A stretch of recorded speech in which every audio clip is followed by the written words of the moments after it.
Hi friends, welcome to Madhu చిట్టి blogs. ఈరోజు special సగ్గుబియ్యం పాయసం. పాతకాలం నాటి ట్రెడిషనల్ రెసిపీ. ఈ సగ్గుబియ్యం పాయసాన్ని ఎలా ప్రిపేర్ చేసుకోవాలో చూసేద్దాం. ముందుగా ఒక మందపాటి గిన్నెని తీసుకొని 1 లీటర్ వరకు నీళ్ళని పోసి 3 మినిట్స్ వరకు బాగా మరిగించాలి. నేను ఇక్కడ 1 కప్పు వరకు సగ్గుబియ్యాన్ని తీసుకున్నాను. వీటిని ఒకసారి కడిగిన సగ్గుబియ్యాన్ని తెర్ల నీళ్ళల్లో వేయాలి. అడుగంటకుండా గరిటెతో తిప్పుతూ కలుపుకోవాలి.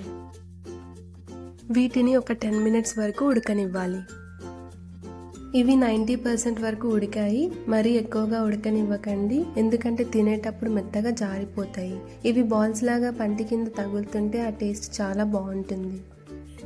ఇప్పుడు దీంట్లో సరిపడా షుగర్ వేయాలి. నేనైతే ఇక్కడ 5 స్పూన్స్ ఆఫ్ షుగర్ వేస్తున్నాను. మీరు కావాలంటే ఎక్కువ షుగర్ కూడా వేసుకోవచ్చు. యాలకుల పొడి వేసుకొని ఒకసారి కలపండి. ఇప్పుడు కాచి చల్లార్చిన పాలని దీంట్లో యాడ్ చేయండి. అంతే, ఎంతో టేస్టీగా ఉండి సగ్గుబియ్యం పాయసం రెడీ. ఈ పాయసం ఒంట్లో ఉన్న వేడిని కూడా తగ్గిస్తుంది. సో ఫ్రెండ్స్, ఈ స్వీట్ రెసిపీ మీకు నచ్చినట్లయితే లైక్ చేయండి. మీ ఫ్రెండ్స్ అండ్ ఫ్యామిలీకి కూడా షేర్ చేయండి. మరిన్ని వీడియోస్ కోసం నా ఛానల్ని సబ్స్క్రైబ్ చేసుకోండి. Thank you for watching.